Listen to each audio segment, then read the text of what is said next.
Back. I am Tripathi. आप देख रहे हैं हमारा चैनल इंग्लिश क्लासेस बाय अबसर के नाम से। दोस्तों, कल हमने डिस्कस किया था एडवर्ब के काइंड्स के बारे में। आज हम आपको 10 इंपॉर्टेंट रूल्स बताने जा रहे हैं एडवर्ब के बारे में। आई प्रॉमिस, अगर आपने इसको कायदे से पढ़ लिया तो एग्जाम में कभी आप गलत करके नहीं आएंगे, क्योंकि ये जो रूल्स मैं बताने जा रहा हूँ ये आपके रूल्स एसएससी के लिए हैं, सीजीएल के लिए हैं, आरआरबी के लिए हैं, टेट के लिए हैं, सुपर टेट के लिए हैं। तो कौन कौन से 10 रूल्स हैं आप जरा देखें। तो स्टार्ट कर रहा हूँ मैं। आपके एग्जाम में सेंटेंस दिया होगा। सेंटेंस आपका है ही इज, यहाँ पर लिखा होगा आपका he is very senior to me so I dare not play a joke as him, और लास्ट में लिखा होगा नो एरर। इस तरीके से 1 2 3 4 में आपके सेंटेंस डिवाइड होंगे। क्वेश्चन ये पुटअप होता है कि आखिर इन सेंटेंस को हम ठीक कैसे करेंगे। तो आपको पता है कि वेरी का यूज हम हमेशा पॉजिटिव डिग्री में करते हैं और कंपैरेटिव डिग्री में हम मच का प्रयोग करेंगे। तो यहाँ पर अगर आप वेरी की जगह मच लगा देंगे तो ये आपका सेंटेंस सही हो जाएगा। तो दोस्तों, कौन से वो 10 रूल्स हैं जो मैं आपको बताने के लिए जा रहा हूँ। तो आप सबसे पहले हमारे चैनल को लाइक करेंगे, सब्सक्राइब करेंगे और शेयर करेंगे, ताकि आने वाले वीडियो के नोटिफिकेशन आपके पास सबसे पहले पहुंच जाए। रूल्स आपका फर्स्ट है यूजेज ऑफ एमपीटी।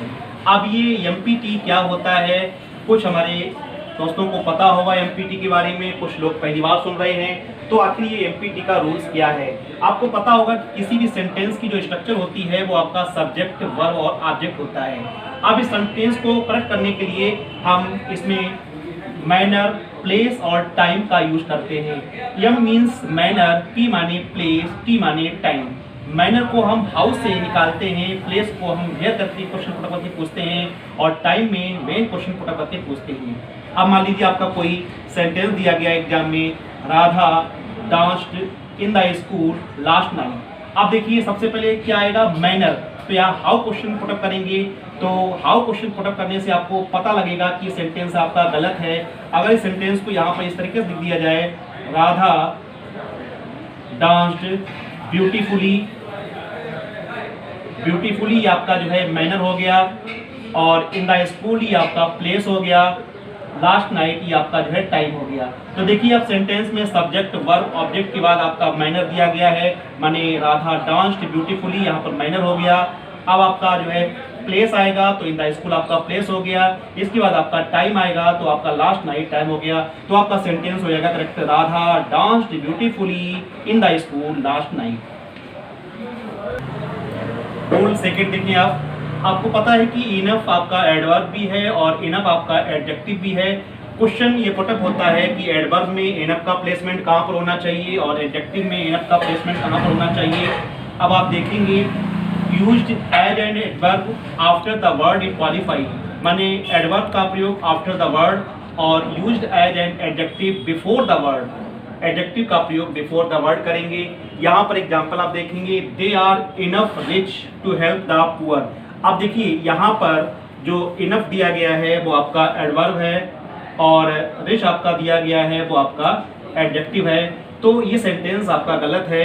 यहाँ पर आपका होना चाहिए they are rich enough, rich पहले आएगा और इनफ आपका बाद में आएगा। सेकेंड एग्जाम्पल आपका है आई हैव टाइम इनफ। ये भी आपका गलत है क्योंकि यहाँ पर बिफोर ये आपका टाइम नाउन है, तो यहाँ पर आपका हो जाएगा इनफ टाइम, इनफ पहले आ जाएगा, टाइम आपका लास्ट में जाएगा, सेंटेंस आपका सही आ जाएगा। इस प्रकार के सेंटेंस एग्जाम में बहुत अधिक पूछे जाते हैं। रूल्स आपका थर्ड मोस्ट इंपॉर्टेंट है, too, T and so can never be used in the same sentence. माने एक ही सेंटेंस में टी, टू और सो का प्रयोग हम नहीं करते हैं। अगर एग्जाम में आता है तो गलत होगा। आप जब रिमूव टू पढ़ेंगे तो आपको उसमें दिया होगा T, to dot dot dot to का प्रयोग होता है और सो के साथ आपका डॉट डॉट डॉट दैट का प्रयोग होता है। आप सेंटेंस में अगर आपका एग्जाम में दिया गया है Mohan is to B Shobab, ये आपका सेंटेंस गलत है क्योंकि आपको पता है कि टी, टू के बाद क्या आएगा, टू आएगा। तो यहाँ पर टी, टू दिया गया है तो यहाँ सो के स्थान पर आपका क्या आएगा, टू बार। अब आपका ये सेंटेंस सही हुआ। सेकेंड एग्जाम्पल आप देखें, Raju is so be too he can not पार। आप देखिए आपका राजू इज सो दिया गया है, सो के बाद दैट आएगा, टू नहीं आएगा, तो यहाँ पर आपका हो जाएगा दैट। आप जानते हैं कि सेंटेंस को किस तरीके से बनाया जाता है। रिमूव टू आपको जब पढ़ाएंगे तब आपको बताएंगे। देखिए यहाँ पर Mohan is to be too bag. Sentence अगर आपका दिया होगा तो ये सेंटेंस आपका बनेगा मोहन इज टू को चेंज कर देते हैं सो में, सो बी। इस आफ्टर डेट हम डेट लगाएंगे और यहाँ पर आपका मोहन दिया गया है तो प्रोनाउन आपका यहाँ ही लगाएंगे। और इज है तो कैन नॉट का प्रयोग करेंगे, कैन नॉट। और अगर बाद होता तो कुड नॉट का प्रयोग करेंगे, that he can not walk. Rule 4 देखिए आप। रूल 4 आपका है adjective is used after the verb of sensation. जो वर्ड आपके होते हैं, लुक है, अपीयर है, स्मेल है, साउंड है, टेस्ट आदि जो वर्ड हैं, इनके साथ एडवर्ब का यूज नहीं करते हैं, इनके साथ एडजेक्टिव का यूज आता है। अगर आपका एग्जाम्पल एग्जाम में दिया हो राधा ऑलवेज लुक्स सैडली, तो ये आपका गलत है क्योंकि सेंसेशन वर्ड आपका लुक्स दिया गया है। इसके बाद हम सैडली माने एडवर्ब का यूज नहीं करेंगे, इसके बाद हम करेंगे आपका एडजेक्टिव का यूज, तो ये आपका हो जाएगा सैड। तो आपका सेंटेंस हो जाएगा राधा ऑलवेज लुक्स सैड। ये आपका सेंटेंस सही हुआ। रूल 5 देखें आप। रूल 5 में H is not used with these words. ये जो सीधे सेंटेंस वर्ड्स दिए गए हैं इनके साथ हम एच का प्रयोग नहीं करते हैं। जैसे आपका नेम है, एलेक्ट है, थिंक है, चूज है, सिलेक्ट है, कॉल है, कंसीडर है। आप एग्जाम्पल देखें। एग्जाम में आपका सेंटेंस दिया होगा Ram was elected as MD of our company. अब ये जो सेंटेंस आपका दिया होगा इसमें आपको करेक्ट करना होगा एग्जाम में। तो मैंने आपको बताया था कि एज का प्रयोग इलेक्ट के बाद नहीं होता है, तो यहाँ पर इलेक्टेड आपका दिया गया है तो ये एज आपका गलत है, बिना एज के ही आपका सेंटेंस सही है। Ram was elected MD of our company. Rule 6 आपका है एडवर्ब ऑफ फ्रीक्वेंसी का यूज सही तरीके से हम कहाँ पर करते हैं, ये जानना आपके लिए बहुत जरूरी है। इसकी स्ट्रक्चर हम आपको बता दें कि एडवर्ब ऑफ फ्रीक्वेंसी किसी सेंटेंस में सबसे पहले सब्जेक्ट आएगा और एडवर्ब ऑफ फ्रीक्वेंसी इसके बाद आएगी, फिर आपकी मेन वर्ब आएगी। अगर उसी सेंटेंस में हेल्पिंग वर्ब भी दिया गया होगा तो फिर आपकी स्ट्रक्चर चेंज हो जाएगी। तो सब्जेक्ट आएगा, सब्जेक्ट के बाद हेल्पिंग वर्ब आपकी आएगी, फिर एडवर्ब ऑफ फ्रीक्वेंसी आपकी आएगी, इसके बाद आपका मेन वर्ब दिया होगा। एग्जाम में अक्सर ये पूछते हैं और ये गलत हो जाता है। आपका सेंटेंस आपका दिया होगा एग्जाम में Ram and Shyam never have meet the MP of India.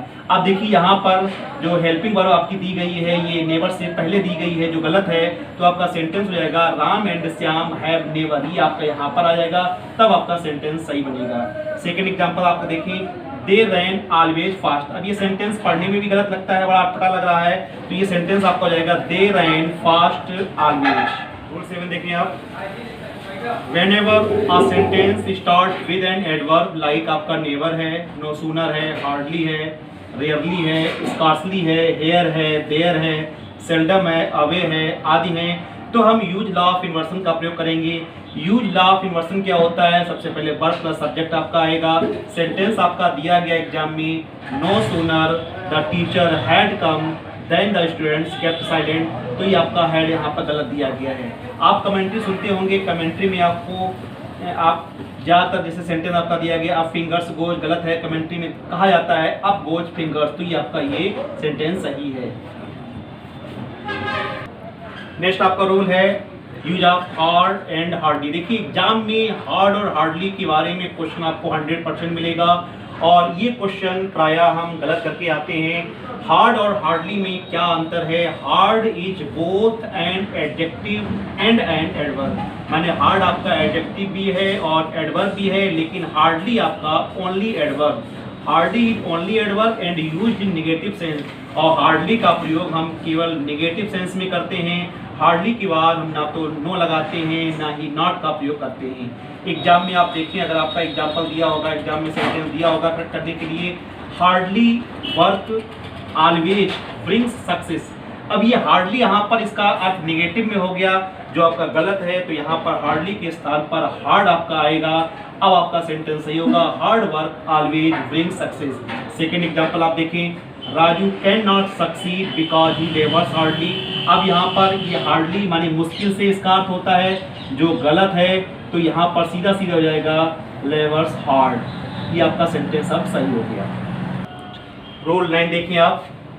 एवो देखिए, it is always used in the past tense. Ago का प्रयोग हमेशा पास्ट सेंटेंस में करते हैं। पास्ट टेंस के अलावा हम किसी में एगो का प्रयोग नहीं करते हैं। अगर किया गया है तो सेंटेंस आपका एग्जाम में गलत हो जाता है और हमेशा एगो का प्रयोग एग्जाम में पूछा जाता है। जैसे आपका एग्जाम्पल है, this has happened a month एगो। तो इस सेंटेंस को करेक्ट करने के लिए या तो यहाँ पर एगो हटा दीजिएगा अथवा यहाँ पर हैज हटा दीजिए, दोनों आपका सही हो जाएगा। या हो जाएगा आपका this has happened a month या फिर दिस हैपेंड अ मंथ एगो। रूल 10 देखें आप, ये आपका इंपॉर्टेंट रूल्स है। फेयरली और रेदर का यूज में क्या डिफरेंस है। फेयरली आपका प्लीजेंट एडजेक्टिव है, जो फेयरली से पहले आपका आर्टिकल ए एंड लगता है, इसके बाद एडजेक्टिव प्लस नाउन आपका आएगा। और रेदर आपका अनप्लीजेंट एडजेक्टिव है, तो यहाँ पर रेदर पहले आएगा, रेदर के बाद आपका ए और एन आर्टिकल आता है, इसके बाद आपका नाउन आएगा। एग्जाम्पल देखें आप, she is fairly and intelligent girl. तो फेयरली के बाद आपका नाउन माने फेयरली से पहले आर्टिकल आएगा, तो she is a fairly intelligent girl होगा। और यहाँ पर सी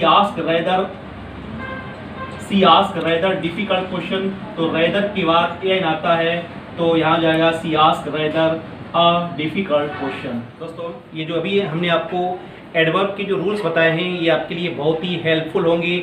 और जो ये रूल्स हैं आपके एसएससी, सीजीएल, आरआरबी तथा TET, C TET, super TET के लिए आपके लिए इंपॉर्टेंट हैं। इसको आप पढ़ लीजिएगा। और हाँ, अगर पहली बार आप मेरा वीडियो देख रहे हैं तो प्लीज़ इसको सब्सक्राइब करें, लाइक करें एंड शेयर करें। Thanks for watching my video.